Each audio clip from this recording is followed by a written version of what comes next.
دلم به بوی تو آغشته است.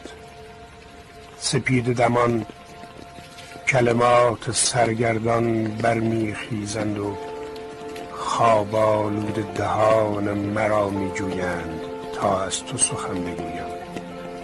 کجای جهان رفته ای؟ نشان قدمهایت چون دان پرندگان همه سوی ریخته است. باز نمیگردی میدانم، و شعر چون گنجشک بخار آلودی بر بام زمستانی به پار یخی بدن